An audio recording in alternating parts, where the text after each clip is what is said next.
ಬನ್ನಿ ಈ ವಿಡಿಯೋದಲ್ಲಿ ಸ್ಟಾಕ್ ಮಾರ್ಕೆಟಲ್ಲಿ ಸುದ್ದಿ ಮಾಡ್ತಿರೋ ಓಲಾ ಎಲೆಕ್ಟ್ರಿಕ್ ಬಗ್ಗೆ ತಿಳ್ಕೊಳ್ಳೋಣ. ಇ ವಿ ನಾವೇನು ಎಲ್ಲ ಕರಿತೀವಿ, ಎಲೆಕ್ಟ್ರಿಕ್ ವೆಹಿಕಲ್ ಇ ವಿ ಮಾರ್ಕೆಟಲ್ಲಿ ಎಷ್ಟೊಂದು ಜನ ಇದ್ದಾರೆ. ಓಲಾ ಇದೆ, ಟಿ ವಿ ಎಸ್ ಇದೆ, ಬಜಾಜ್ ಇದೆ. ಆದರೆ ಕೆಲವೊಂದು ಸ್ಟಾರ್ಟಪ್ಗಳಿದೆ. ಇವಾಗ ಓಲಾ ಎಲೆಕ್ಟ್ರಿಕ್ ಸ್ಟಾರ್ಟಪ್ಪು, ಏತರು ಇನ್ನೊಂದು ಸ್ಟಾರ್ಟಪ್ಪು. ಇವಾಗ ಓಲಾ ಎಲೆಕ್ಟ್ರಿಕ್ಕು ಇವಾಗ ಎಷ್ಟೊಂದು ವರ್ಷ ಇತ್ತು, ಇವಾಗ IPO ಹೋಗಿದೆ. ಈ IPO ಯಾವುದು ಎಲೆಕ್ಟ್ರಿಕ್ ವೆಹಿಕಲ್ ಸ್ಟಾರ್ಟಪ್ಗಳಲ್ಲಿ ಇದೇ ಮೊದಲನೇ ಸ್ಟಾರ್ಟಪ್ಪು IPO ಹೋಗಿರೋದು. ಆಮೇಲೆ ಇದು 2024 ಅತ್ಯಂತ ದೊಡ್ಡ ಇಲ್ಲದವರು ತುಂಬ ದೊಡ್ಡದಾಗಿ ಒಂದು IPO ಖಂಡಿತವಾಗ್ಲೂ ಆಗಿರುತ್ತೆ. ಆಮೇಲೆ IPOಗೆ ಹೋಗಿ ಒಂದೆರಡು ದಿನ ಆದಮೇಲೆ ಇದು ಅಪ್ಪರ್ ಸರ್ಕ್ಯೂಟ್ ಲಿಮಿಟ್ ಏನು 20% ಏನಿದೆ, ತುಂಬ ಸ್ಪೆಕ್ಯುಲೇಟಿವ್ ಮಾಡಬಾರ್ದು ಅಂದ್ಬಿಟ್ಟು ಲೋವರ್ ಸರ್ಕ್ಯೂಟ್ ಅಪ್ಪರ್ ಸರ್ಕ್ಯೂಟ್ ಇರುತ್ತೆ. ಅಪ್ಪರ್ ಸರ್ಕ್ಯೂಟು 2 ಸಲ 20% ಹಿಟ್ ಆಗಿದೆ. ಅದಾದಮೇಲೆ ಅದಕ್ಕೆ ಇದು ತುಂಬ ಸುದ್ದಿ ಮಾಡ್ತಾಯಿದೆ. ನಾವು ಓಲಾ ಎಲೆಕ್ಟ್ರಿಕ್ಕು ಬಿಸ್ನೆಸ್ ತಿಳ್ಕೊಳ್ಳೋಕ್ಕೂ ಮುಂಚೆನೇ ಏನಕ್ಕೆ ಇಷ್ಟೊಂದು ಕ್ರೇಜ್ ಇದೆ, ಹೈಪ್ ಇದೆ ಅನ್ನೋದನ್ನು ತಿಳ್ಕೊಳ್ಳೋಕ್ಕೂ ಮುಂಚೆನೇ ನಾವು ಫಸ್ಟು ಎಲೆಕ್ಟ್ರಿಕ್ ಟೂ ವೀಲರ್ ಮಾರ್ಕೆಟ್ನ ನಾವು ಬಗ್ಗೆ ತಿಳ್ಕೊಳ್ಳೋಣ, ಅದನ್ನು ಅರ್ಥ ಮಾಡ್ಕೊಳ್ಳೋಕೆ ಪ್ರಯತ್ನ ಪಡೋಣ.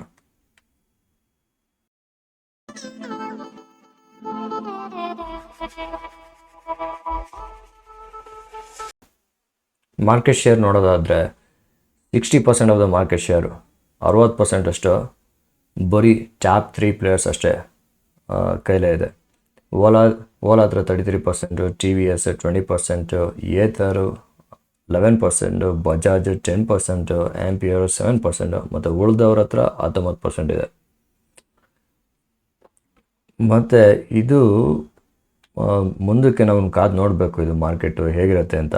ಇವಾಗ ಓಲಾ ಹತ್ರ 33% ಇರ್ಬೋದು, ಮುಂದಕ್ಕೆ ಜಾಸ್ತಿ ಆಗ್ಬೋದು, ಕಮ್ಮಿ ಆಗ್ಬೋದು. ಟಿ ವಿ ಎಸ್ ವರ್ಷ ಇವಾಗ 20% ಇದೆ, ಮುಂದಕ್ಕೆ ಜಾಸ್ತಿ ಆಗ್ಬೋದು, ಕಮ್ಮಿ ಆಗ್ಬೋದು. ತುಂಬ ಇವಾಗ ಇದು ಗ್ರೋತ್ ಫೇಸಲ್ಲಿ ಇರೋದ್ರಿಂದ ಮಾರ್ಕೆಟು ಬೆಳೀತಿದೆ, ಕಂಪ್ನಿನೂ ಬೆಳೀತಾ ಇದೆ. ಅದಕ್ಕೋಸ್ಕರ ತುಂಬ ಇಂಟ್ರೆಸ್ಟಿಂಗ್ ಆಗಿರುತ್ತೆ ನೋಡೋಕ್ಕೆ. ಅದ್ರ ಮಾರ್ಕೆಟು ಹೊಸದಿರ್ಬೋದು ಟೂ ವೀಲರ್ ಮಾರ್ಕೆಟ್ಗೆ ಹೋಲಿಸಿದ್ರೆ, ಎಲೆಕ್ಟ್ರಿಕ್ ಟೂ ವೀಲರ್ ಮಾರ್ಕೆಟು. ಆದರೆ ಕೆಲವು ಪ್ಲೇಯರ್ಸ್ ಎಲ್ಲ ಖಂಡಿತವಾಗ್ಲೂ ಹೊಸ ಕಂಪ್ನಿಗಳಲ್ಲ. ಬಜಾಜ್ ಟಿ ವಿ ಎಸ್ ಎಲ್ಲ ಯಾವ ಕಾಲದಿಂದನೂ ಇದೆ. ನೀವು ಸಬ್ಸಿಡಿ ನೋಡೋದಾದರೆ ಆ್ಯಕ್ಚುಲಿ ಅದು ಕಮ್ಮಿನೇ ಆಗಿದೆ. ಗವರ್ಮೆಂಟ್ ಅವರು ಸಬ್ಸಿಡಿನ ಟೂ ವೀಲರ್ಸ್ಗೆ, ಎಲೆಕ್ಟ್ರಿಕ್ ಟೂ ವೀಲರ್ಸ್ಗೆ 22,500ದಿಂದ 10,000ಕ್ಕೆ ಇಳಿಸಿದ್ದಾರೆ. ಮತ್ತು ಎಲೆಕ್ಟ್ರಿಕ್ ತ್ರೀ ವೀಲರ್ಸ್ಗೆ 1,11,505ರಿಂದ 50,000ಕ್ಕೆ ಇಳಿಸಿದ್ದಾರೆ. ಆದರೆ ನೀವು ಇಂಡಸ್ಟ್ರಿ ನೋಡೋದಾದರೆ ಇಂಡಸ್ಟ್ರಿಯಲ್ಲಿ ಕೆಲವರು ಥಿಂಕ್ ಟ್ಯಾಂಕ್ಸ್ ಅಂತ ಇರ್ತಾರೆ. ಅಂದರೆ ಪಾಲಿಸಿ ಎಲ್ಲ ಪ್ರಪೋಸಲ್ಸ್ ಮಾಡೋಕ್ಕೆ ಗೌರ್ಮೆಂಟ್ ಅವ್ರಿಗೆ ಥಿಂಕ್ ಟ್ಯಾಂಕ್ಸ್ ಅಂತ ಇರುತ್ತೆ ಇಂಡಸ್ಟ್ರಿ ಲೆವೆಲಲ್ಲಿ. ಅವರು ಪಾಲಿಸಿ ಅಡ್ವೊಕೇಟ್ಸು. ಅವರು actually 15,000 rupees per kilowatt hour, ಅಂದರೆ 15,000 ರೂಪಾಯಿ 1 ಕಿಲೋವ್ಯಾಟ್ ಅವರ್ ಆಫ್ ಬ್ಯಾಟ್ರಿಗೆ ಅವ್ರು ಕೇಳ್ತಾ ಇದ್ದಾರೆ. ಇವಾಗಿರೋದು ಆ್ಯಕ್ಚುಲಿ 5,000 ರೂಪಾಯಿ per kilowatt hour of battery ಇದೆ. 15,000 ರೂಪಾಯಿ ಪರ್ ಕಿಲೋವ್ಯಾಟ್ ಅವರ್ ಬ್ಯಾಟ್ರಿ ಕೊಟ್ಟರೆ ಅವಾಗ ಇನ್ನೂ ಜಾಸ್ತಿ ಸೇಲ್ಸ್ ಆಗುತ್ತೆ ಅಂತ ಇಂಡಸ್ಟ್ರಿದು ಪ್ರಪೋಸಲ್ ಇರೋದು. ಅಟ್ಲೀಸ್ಟ್ 2027ವರೆಗೆ 15,000 ಇರಲಿ ಅಂತ ಅವ್ರು ಕೇಳ್ತಿದ್ದಾರೆ. ಆದರೆ ಗವರ್ಮೆಂಟು ಪ್ರೈಸ್ ಕಮ್ಮಿ ಮಾಡೋಕ್ಕೆ ಬರೀ ಸಬ್ಸಿಡಿ ಒಂದೇ ಮಾತ್ರ ಕೊಡ್ತಾ ಇಲ್ಲ. ನೀವು GST ರೇಟ್ ನೋಡಿದ್ರೆ GST ಆಗ್ತಾ ಇರೋದು ಬರೀ 5% ಅಷ್ಟೇ, ತುಂಬ ಕಮ್ಮಿ ಆಗ್ತಾ ಇದೆ. ಸೊ ಆ ರೀತಿಯಲ್ಲೂ ಗೌರ್ಮೆಂಟು ಸಪೋರ್ಟ್ ಮಾಡ್ತಾ ಇದೆ. ಮತ್ತು ಈ ಮಾರ್ಕೆಟ್ ಏನಿದೆ, ಇದು ಎಲೆಕ್ಟ್ರಿಕ್ ಟೂ ವೀಲರ್ ಮಾರ್ಕೆಟು, ಇದು ಪ್ರತಿ ವರ್ಷವೂ 40% ಗ್ರೋತ್ ಆಗುತ್ತೆ ಅಂತ ಹೇಳ್ತಾರೆ.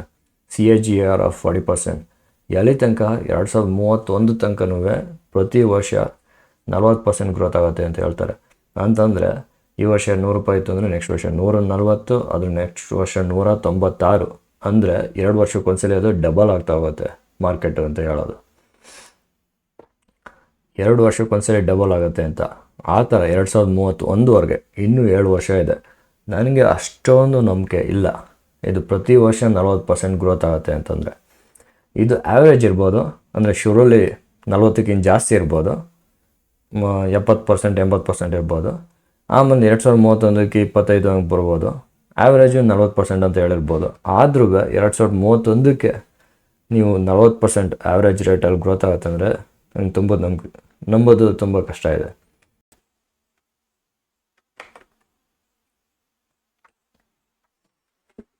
ಏನಕ್ಕೆ ನಂಬೋಕ್ಕೆ ಕಷ್ಟ ಆಗುತ್ತೆ ಅಂತಂದರೆ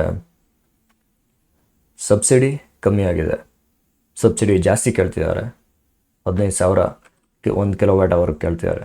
ಮತ್ತು ಬ್ಯಾಟ್ರಿ ಕಾಸ್ಟ್ ಇನ್ನೂ ಜಾಸ್ತಿ ಇದೆ. ಅದಕ್ಕೋಸ್ಕರನೇ ಅವರು ಸಬ್ಸಿಡಿ ಕೇಳ್ತಿರೋದು, ಕಿಲೋವಾಟ್ ಅವರ್ ಲೆಕ್ಕದಲ್ಲಿ ಸಬ್ಸಿಡಿ ಕೇಳ್ತಾ ಇರೋದು. ಏನಕ್ಕೆ ಅಂದರೆ ಬ್ಯಾಟ್ರಿ ಕಾಸ್ಟ್ ತುಂಬ ಜಾಸ್ತಿ ಇದೆ ಅಂತ. ಬರೀ ಇಷ್ಟೇ ಅಲ್ಲ, ಇವಾಗ Tier 1 ಸಿಟೀಸಲ್ಲಿ ಅಂದರೆ ಮೆಟ್ರೋ ಸಿಟೀಸ್ ಏನಿದೆ ಅದರಲ್ಲಿ ಚಾರ್ಜಿಂಗ್ ಇನ್ಫ್ರಾಸ್ಟ್ರಕ್ಚರ್ ಇರ್ಬೋದು, ಸ್ವಾಪ್ ಸ್ಟೇಷನ್ಸ್ ಇರ್ಬೋದು. ಅದರಲ್ಲಿ Tier 2 ಸಿಟೀಸಲ್ಲಿ, Tier 3 ಸಿಟೀಸಲ್ಲಿ ಇಲ್ಲ. ಅದಕ್ಕೋಸ್ಕರನೇ Tier 2, Tier 3, Tier 4 ಟೌನ್ಸ್ ಸಿಟೀಸಲ್ಲೆಲ್ಲ ನಾವು ಹೇಗೆ ಪೆಟ್ರೋಲ್ ಬಂಕ್ಗಳಿದೆ ಅದೇ ಥರ ಚಾರ್ಜಿಂಗ್ ಇನ್ಫ್ರಾಸ್ಟ್ರಕ್ಚರ್ ಇರಬೇಕು. ನೀವು ಚಾರ್ಜಿಂಗ್ ಇನ್ಫ್ರಾಸ್ಟ್ರಕ್ಚರು ಚಾರ್ಜ್ ಮಾಡೋಕ್ಕೆ ತುಂಬ ಟೈಮ್ ಆಗುತ್ತೆ ಅಂದರೆ ಸ್ವಾಪ್ ಸ್ಟೇಷನ್ಸ್ ಇರಬೇಕು. ಅಂದರೆ ಸ್ವಾಪಬಲ್ ಬ್ಯಾಟ್ರಿ ಇಟ್ಕೊಂಡು ಒಂದು ಬ್ಯಾಟ್ರಿ ಕೊಟ್ಬಿಟ್ಟು ಇನ್ನೊಂದು ಬ್ಯಾಟ್ರಿ ಫುಲ್ ಚಾರ್ಜ್ ಆಗಿರೋ ಬ್ಯಾಟ್ರಿ ತೊಗೊಳ್ಳೋ ಥರ ಸ್ವಾಪ್ ಸ್ಟೇಷನ್ಸ್ ಇರಬೇಕು.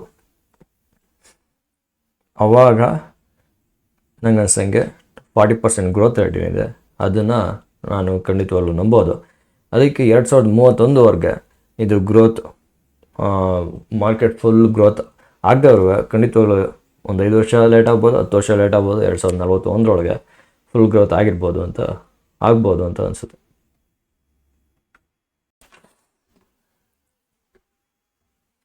ಇದು ಏನಿದೆ ಇವೆಲ್ಲ ಈ ಚಾಲೆಂಜಸ್ಸು ಎಲ್ಲ ಓಲಾಗೆ ತುಂಬ ಚೆನ್ನಾಗಿ ಗೊತ್ತು. ಓಲಾ ಅದಕ್ಕೆ ಕಣ್ಮುಚ್ಕೊಂಡು ಕೂತಿಲ್ಲ. ಈ ಐ ಪಿ ಒ ಏನಕ್ಕೆ ಬಂತು ಅಂತಂದರೆ IPO ಅಂದರೆ ಏನು ಫಂಡು ಇವ್ರು ರೈಸ್ ಮಾಡ್ತಿದ್ದಾರೆ 1000 ಕೋಟಿ. ಆ 1000 ಕೋಟಿನ ಅವರು ಬ್ಯಾಟ್ರಿ ಅವರೇ ಮ್ಯಾನುಫ್ಯಾಕ್ಚರ್ ಮಾಡೋಕ್ಕೆ ಒಂದು ಸೆಲ್ ಮ್ಯಾನುಫ್ಯಾಕ್ಚರಿಂಗ್ ಯೂನಿಟ್ಗೆ ಅವರು $150 ಮಿಲಿಯನ್ ಅಷ್ಟು ಅವರು ಇನ್ವೆಸ್ಟ್ ಮಾಡ್ತಾಯಿದ್ದಾರೆ. ಸೊ ಆ ಇನ್ವೆಸ್ಟ್ ಮಾಡೋದು ಪ್ಲ್ಯಾನ್ ಇತ್ತು, ಅದಕ್ಕೋಸ್ಕರನೇ ಅವರು IPO ಬಂದಿತ್ತು. ಅದಕ್ಕೆ ಅವ್ರಿಗೆ ತುಂಬ ಚೆನ್ನಾಗಿ ಗೊತ್ತು ಇಲ್ಲಿ ಇರೋದು ಬ್ಯಾಟ್ರಿ ಕಾಸ್ಟು ಸಬ್ಸಿಡಿ ಕಮ್ಮಿ ಆಗಿದೆ, ನಾವು ಬ್ಯಾಟ್ರಿ ಕಾಸ್ಟ್ ನಾವು ಕಮ್ಮಿ ಮಾಡಲೇಬೇಕು. ಅಂದರೆ ನಾವು ಇಂಪೋರ್ಟ್ ಮಾಡ್ಕೊಳಕ್ಕಾಗಲ್ಲ, ಇಲ್ದವ್ರೆ ಥರ್ಡ್ ಪಾರ್ಟಿನ ತೊಗೊಳಕ್ಕಾಗಲ್ಲ, ನಾವೇ ಮಾಡಬೇಕು ಅಂತ. ಅದಕ್ಕೆ $150 ಮಿಲಿಯನ್ ಅಷ್ಟು ಅವರು ಇನ್ವೆಸ್ಟ್ ಮಾಡ್ತಾಯಿದ್ದಾರೆ.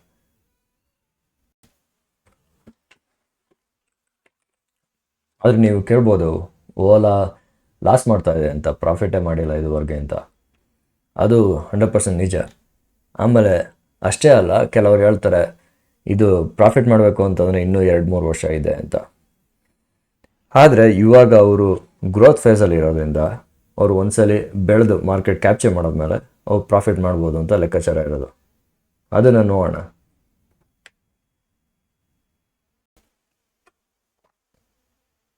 ಯಾವುದೇ ಕಂಪ್ನಿ ಒಂದು ಪ್ರಾಡಕ್ಟ್ ಡೆವಲಪ್ ಮಾಡಿ ಅದನ್ನು ಮಾರ್ಕೆಟ್ಗೆ ರಿಲೀಸ್ ಮಾಡಿದ್ಮೇಲೆ ಒಬ್ಬೊಬ್ಬರು ಒಂದೊಂದು ಥರ ರೆಸ್ಪಾಂಡ್ ಮಾಡ್ತಾರೆ.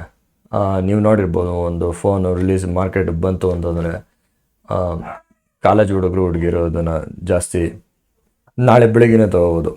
ರಿಲೀಸ್ ಮಾಡೋಕ್ಕೆ ಮುಂಚೆನೇ ಬುಕ್ ಮಾಡಿರ್ತಾರೆ. ಅವರೆಲ್ಲ ಇನೋವೇಟರ್ಸ್, ಅರ್ಲಿ ಅಡಾಪ್ಟರ್ಸ್ ಅಂತಂದರೆ ಅವ್ರ ಥರನೇ 1 ತಿಂಗಳು ಇಲ್ಲ 2 ತಿಂಗಳು ಆದಮೇಲೆ ತೊಗೊಳ್ಳೋರು. ಅರ್ಲಿ ಮೆಜಾರಿಟಿ ಅಂತಂದರೆ 1 ವರ್ಷ ಬಿಟ್ಕೊಂಡು 2 ವರ್ಷ ಬಿಟ್ಕೊಂಡು ಎಲ್ಲ ಪ್ರಾಡಕ್ಟ್ ಡೆವಲಪ್ಮೆಂಟ್ ಎಲ್ಲ ಸ್ಯಾಚುರೇಟಾಗಿ ಅಲ್ಲಿ ಪ್ರಾಬ್ಲಮ್ಗಳೆಲ್ಲ ಇತ್ತು ಅಂತಂದರೆ ಅದೆಲ್ಲ ಫಿಕ್ಸ್ ಆಗಿ ಅಂಥವ್ರು ಅರ್ಲಿ ಮೆಜಾರಿಟಿ. ಆಮೇಲೆ ಲೇಟ್ ಮೆಜಾರಿಟಿ ಲಗಾರ್ಡ್ಸ್ ಅಂತಂದರೆ ಎಲ್ಲ ಮೆಜಾರಿಟಿ ಅವರೆಲ್ಲ ತೊಗೊಂಡಾದ್ಮೇಲೆ ಆಮೇಲೆ ಇವರು ಉಳಿದಿರೋರು ಲೇಟ್ ಮೆಜಾರಿಟಿ ಲಗಾರ್ಡ್ಸಲ್ಲಿ ಅವರು ತೊಗೋತಾರೆ. ಎಲ್ಲ ತೊಗೊಂಡಾದ್ಮೇಲೆ ಕಾನ್ಫಿಡೆನ್ಸ್ ಅವ್ರಿಗೆ ಬರಬೇಕು, ಇದು ವರ್ಕ್ ಆಗುತ್ತೆ, ಚೆನ್ನಾಗಿ ವರ್ಕ್ ಆಗುತ್ತೆ ಅಂತ. ಆವಾಗ ಲೇಟ್ ಮೆಜಾರಿಟಿ ಅವರು ಆಯ್ತಪ್ಪ ಎಲ್ಲ ತೊಗೊಂಡಿದ್ವಿ ಅಂತ ತೊಗೋತಾರೆ. ಅವರು ಅಷ್ಟೊಂದು ಟೆಕ್ ಎಂಥೂಸಿಯಾಸ್ ಆಗಿರೋದಲ್ಲ. ಇದು ಏನಕ್ಕೆ ಹೇಳ್ತಾ ಇದ್ದೀನಿ ಅಂತಂದರೆ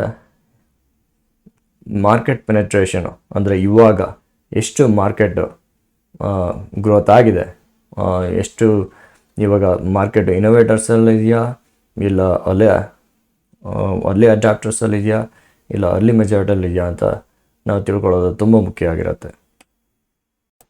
ನೀವು ಇಲ್ಲಿ ನೋಡ್ತಿರೋ ಹಂಗೆ ಮಾರ್ಕೆಟ್ ಪೆನೆಟ್ರೇಷನ್ನು 8.9% ಆಗಿದೆ ಮಾರ್ಚ್ 2024 ಅಂದರೆ ಟೋಟಲ್ 2 ವೀಲರ್ಸ್ ಸೇಲ್ ಆಗಿರೋದ್ರಲ್ಲಿ ಅರೌಂಡ್ 9% ಅಷ್ಟು ಎಲೆಕ್ಟ್ರಿಕ್ ವೆಹಿಕಲ್ಸ್ ಆಗಿದೆ ಅಂತಂದರೆ ಅವರು ಇನ್ನೂ 90% ಅಷ್ಟು ಆ್ಯಕ್ಚುಲಿ ಮಾರ್ಕೆಟು ಕ್ಯಾಪ್ಚರ್ ಮಾಡ್ಕೋಬೋದು, ಗ್ರೋತ್ಗೆ ಆಪರ್ಚುನಿಟಿ ಇದೆ. ಅಂತಂದರೆ ಇವ್ರು 10% ಏನಿದೆ ಅವ್ರು ಬರೀ ಇನ್ನೂ ಇನೋವೇಟರ್ಸು ಎಲ್ಲ ಅಲ್ಲಿ ಅಡಾಪ್ಟರ್ಸಲ್ಲೇ ಬರ್ತಾರೆ. ಅವರು ಲೆಸ್ ದೆನ್ 10% ಇರೋದ್ರಿಂದ, ಅಂದರೆ ಅರ್ಲಿ ಮೆಜಾರಿಟಿನೂ ಇನ್ನೂ ಅವರು ಮಾರ್ಕೆಟ್ ಹಿಟ್ ಮಾಡಿಲ್ಲ. ಅರ್ಲಿ ಅಡಾಪ್ಟರ್ಸ್ ಆದಮೇಲೆ ಅರ್ಲಿ ಮೆಜಾರಿಟಿ ಅವ್ರದ್ದೆಲ್ಲ ಆದಮೇಲೆ ಅವ್ರದ್ದು ಇನ್ನೂ ಸೇಲ್ಸು ಜಾಸ್ತಿ ಬೂಸ್ಟ್ ಆಗುತ್ತೆ. ಆದರೆ ಅರ್ಲಿ ಅಡಾಪ್ಟರ್ಸು ಸರಿ, ಅವರು ಬರೀ ಏನೋ ಸಿಟಿಲಿ ಓಡಾಡೋಕ್ಕೆ ಗಾಡಿ ತೊಗೋಬೋದು. ಆದರೆ ಅರ್ಲಿ ಮೆಜಾರಿಟಿ, ಲೇಟ್ ಮೆಜಾರಿಟಿ ಅವರೆಲ್ಲ ಇವಾಗ Tier 2 Tier 3 ಸಿಟೀಸಲ್ಲೆಲ್ಲ ಇರೋವರೆಲ್ಲ ಚಾರ್ಜಿಂಗ್ ಇನ್ಫ್ರಾಸ್ಟ್ರಕ್ಚರ್ ಕೇಳ್ತಾರೆ. ಇಲ್ಲ ಸಿಟೀಲಿ ಇರೋರೆ ನಾನು ಸರಿ ವೀಕೆಂಡ್ಗೆ ನಾನು ಹೊರಗಡೆ ಹೋಗ್ತೀನಿ ಅಂತಂದರೆ ನಿಮ್ಮದು ಏನು ಬ್ಯಾಟ್ರಿ ಕೆಪಾಸಿಟಿ ಏನಿದೆ ಅದಕ್ಕಿಂತ ಜಾಸ್ತಿ ನೀವು ಹೋಗೋಕ್ಕಾಗಲ್ಲ. ಸೊ ಅದಕ್ಕೋಸ್ಕರನೇ ಚಾರ್ಜಿಂಗ್ ಇನ್ಫ್ರಾಸ್ಟ್ರಕ್ಚರ್ ಬೇಕು ಮತ್ತು ಸ್ವಾಪ್ ಸ್ಟೇಷನ್ಸ್ ಬೇಕು. ಇವೆಲ್ಲ ಇತ್ತು ಅಂತಂದರೆ ಅವಾಗ ಅರ್ಲಿ ಮೆಜಾರಿಟಿ ಮತ್ತು ಲೇಟ್ ಮೆಜಾರಿಟಿ ಅವರು ಅಷ್ಟೇ ತೊಗೊಳಕ್ಕೆ ಶುರು ಮಾಡ್ತಾರೆ. ಇದು ಓಲಾಗೆ ತುಂಬ ಚೆನ್ನಾಗಿ ಗೊತ್ತು. ಓಲಾ ಅದಕ್ಕೆ ಸಿಕ್ಕಾಪಟ್ಟೆ ಪ್ರಿಪ್ರೇಷನ್ ಮಾಡ್ತಾ ಇದೆ. ಓಲಾಗೆ ಇದು ತುಂಬ ಮುಂಚೆನೇ ಗೊತ್ತಿತ್ತು. ಬ್ಯಾಟ್ರಿ ಕಾಸ್ಟು ತುಂಬ ಜಾಸ್ತಿ ಇದೆ, ಅದಕ್ಕೋಸ್ಕರನೇ ನಾವು ಬರೀ ಇನೋವೇಟರ್ಸು ಮತ್ತು ಅರ್ಲಿ ಅಡಾಪ್ಟರ್ಸ್ ಅಷ್ಟೇ ನಾವು ಮಾರ್ಕೆಟ್ ಕ್ಯಾಪ್ಚರ್ ಮಾಡ್ಬೋದು. ಅದಕ್ಕಿಂತ ಮುಂದಕ್ಕೆ ಹೋಗಬೇಕು ಅಂತಂದರೆ ಖಂಡಿತವಾಗ್ಲೂ ರೆಸಿಸ್ಟೆನ್ಸ್ ಇದ್ದೇ ಇರುತ್ತೆ. ಅರ್ಲಿ ಮೆಜಾರಿಟಿಯಿಂದ ಅವ್ರು ಕೇಳ್ತಾರೆ, ಬ್ಯಾಟ್ರಿ ಕಾಸ್ಟ್ ಜಾಸ್ತಿ ಇದೆ, ಬ್ಯಾಟ್ರಿ ಕಟ್ಟೋಯ್ತು, ನಾನು ಇನ್ನೊಂದು ತಗೋಬೇಕು ಅಂದರೆ ತುಂಬ ಜಾಸ್ತಿ ಇದೆ. ಆಮೇಲೆ ಸರಿ ನಾನು ಬ್ಯಾಟ್ರಿ ಕೆಪಾಸಿಟಿಗಿಂತ ಜಾಸ್ತಿ ಓಡಿಸ್ಬೇಕು ಅಂದರೆ ಚಾರ್ಜಿಂಗ್ ಇನ್ಫ್ರಾಸ್ಟ್ರಕ್ಚರ್ ಇಲ್ಲ, ಸ್ವಾಪ್ ಸ್ಟೇಷನ್ಸ್ ಇಲ್ಲ. ನೀವು ಸ್ವಾಪಬಲ್ ಬ್ಯಾಟ್ರಿ ಕೊಡ್ತೀರಾ, ನಾನು ಇಟ್ಕೊಂಡು ಏನು ಮಾಡಲಿ, ನಾನು ಎಷ್ಟು ಬ್ಯಾಟ್ರಿ ತೊಗೊಂಡೋಗೋಕ್ಕಾಗತ್ತೆ? ಇವೆಲ್ಲ ಪ್ರಶ್ನೆಗಳು ಖಂಡಿತವಾಗ್ಲೂ ಬರುತ್ತೆ.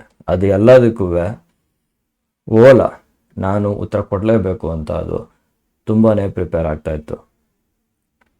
ಇದು ಇಂಡಸ್ಟ್ರಿ ಲೆವೆಲ್ ಪ್ರಾಬ್ಲಮ್ಮು, ಬರೀ ಓಲಾ ಪ್ರಾಬ್ಲಮ್ ಅಷ್ಟೇ ಅಲ್ಲ. ಏನಕ್ಕೆ ಅಂತಂದರೆ ಇದು ಬ್ಯಾಟ್ರಿದು ಅಷ್ಟೇ. ನೀವು ಒಂದು ಬ್ಯಾಟ್ರಿ ತೆಗೆದುಬಿಟ್ಟು ಇನ್ನೊಂದು ಬ್ಯಾಟ್ರಿ ಸ್ವಾಪ್ ಮಾಡೋಕ್ಕಾಗೋದೇ ಇಲ್ಲ. ಅದು ಸ್ಪೆಸಿಫಿಕೇಷನ್ಸ್ ಏನಿದೆ, ಸ್ಪೆಸಿಫಿಕೇಷನ್ಸ್ ಮ್ಯಾಚ್ ಆಗಲೇಬೇಕು. ಅದಕ್ಕೋಸ್ಕರನೇ ನೀವು ಇಂಡಸ್ಟ್ರಿ ಲೆವೆಲಲ್ಲಿ ಒಂದು ಸ್ಪೆಸಿಫಿಕೇಷನ್ ಸ್ಟ್ಯಾಂಡರ್ಡು ಬಿಡಬೇಕು. ಆದರೆ ಒಂದೊಂದು ಕಂಪ್ನಿಯವರು ಒಂದೊಂದು ಸ್ಪೆಸಿಫಿಕೇಷನ್ ಇದೆ. ಸೊ ಯಾವುದು ಸ್ಟ್ಯಾಂಡರ್ಡೈಸೇಷನ್ ಇಲ್ಲ, ಒಂದು ಸ್ಟ್ಯಾಂಡರ್ಡ್ ಅಂತ ಇಲ್ಲ. ಅದಕ್ಕೋಸ್ಕರನೇ ಓಲಾ ಅವ್ರದ್ದೇ ಒಂದು ಸ್ವಾಪ್ ಸ್ಟೇಷನ್ ಕಂಪ್ನಿನವರು ಶುರು ಮಾಡಿದ್ದಾರೆ. ಅದಕ್ಕೆ ಅವರು ನಾವು ಬರೀ ಬ್ಯಾಟ್ರಿ ಅಷ್ಟೇ ಮ್ಯಾನುಫ್ಯಾಕ್ಚರ್ ಮಾಡಿ ಬ್ಯಾಟ್ರಿ ಪ್ರೈಸ್ ಕಮ್ಮಿ ಮಾಡೋದು ಅಷ್ಟೇ ಅಲ್ಲ, ಅದ್ರ ಜೊತೆಗೆ ನಾವು ಸ್ವಾಪ್ ಸ್ಟೇಷನು, ಚಾರ್ಜಿಂಗ್ ಇನ್ಫ್ರಾಸ್ಟ್ರಕ್ಚರು ಎಲ್ಲ ಕಡೆನೂ Tier 2 Tier 3 Tier 4 ಸಿಟೀಸು ಎಲ್ಲ ಕಡೆನೂ, ಬರೀ ಬೆಂಗಳೂರು ಅಷ್ಟೇ ಅಲ್ಲ, ನೀವು ಮೈಸೂರು ಆಗಿರ್ಬೋದು, ಮದ್ದೂರು ಆಗಿರ್ಬೋದು, ಎಲ್ಲ ಕಡೆನೂ, ಇಲ್ಲ ಮಡವಾಡಿ ಆಗಿರ್ಬೋದು, ಒಂದು ಹಳ್ಳಿಲೂ ಅಷ್ಟೇ ಅವರು ಒಂದು ಸ್ವಾಪ್ ಸ್ಟೇಷನ್ ಒಂದು ತರ್ತೀನಿ ಅಂತಂದರೆ ಅವಾಗ ಖಂಡಿತವಾಗ್ಲೂ ನೀವು ಬ್ಯಾಟ್ರಿ ಮಾಡೋದ್ರಿಂದ ನಿಮಗೆ ಗೊತ್ತು ನಿಮ್ಮ ಬ್ಯಾಟ್ರಿ ಸ್ಪೆಸಿಫಿಕೇಷನು ಎಲ್ಲ ಬ್ಯಾಟ್ರಿನೂ ಅಷ್ಟೇ ಅದೊಂದೇ ಒಂದು ಸ್ಪೆಸಿಫಿಕೇಷನ್ ಇರುತ್ತೆ ಅಂತ. ನೀವು ಒಂದು ಬ್ಯಾಟ್ರಿ ತೆಗೆದುಬಿಟ್ಟು ಇನ್ನೊಂದು ಬ್ಯಾಟ್ರಿನ ನೀವು ಆರಾಮಾಗಿ ಹಾಕೋಬೋದು.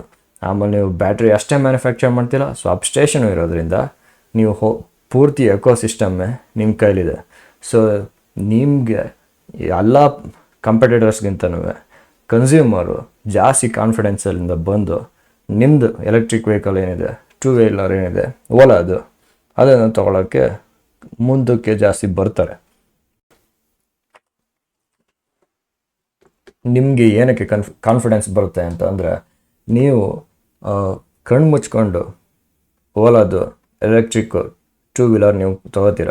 ಏನಕ್ಕೆ ಅಂತಂದರೆ ನೀವು ಬ್ಯಾಟ್ರಿ ಚಾರ್ಜ್ ಮಾಡ್ಕೊಂಡು ಹೋಗ್ತೀರಾ, ಬ್ಯಾಟ್ರಿ ಕಮ್ಮಿ ಆಯಿತು ಅಂದರೆ ಅವ್ರದ್ದೇ ಒಂದು ಸ್ವಾಪ್ ಸ್ಟೇಷನ್ ಸಿಗುತ್ತೆ. ನೀವು ಬ್ಯಾಟ್ರಿ ಅವ್ರಿಗೆ ಕೊಟ್ಬಿಟ್ಟು ಖಾಲಿಯಾಗಿರೋದನ್ನ ನೀವು ಫುಲ್ಲಿ ಚಾರ್ಜ್ಡ್ ಬ್ಯಾಟರಿ ಅವ್ರದ್ದೇನಿದೆ ಸ್ವಾಪ್ ಸ್ಟೇಷನಿಂದ ಅದನ್ನು ಎತ್ಕೊಂಡು ನೀವು ಹಾಕ್ಕೊಂಡು ನೀವು ರೈಡ್ ಕಂಟಿನ್ಯೂ ಮಾಡ್ಬೋದು ನೀವು. ಸೊ ಅದೇ ಥರ ಅದಕ್ಕೋಸ್ಕರನೇ ನಿಮಗೆ ಓಲಾ ಎಲೆಕ್ಟ್ರಿಕ್ಕು ನಿಮಗೆ ಪ್ರಿಫರಬಲ್ ಆಗಿರುತ್ತೆ.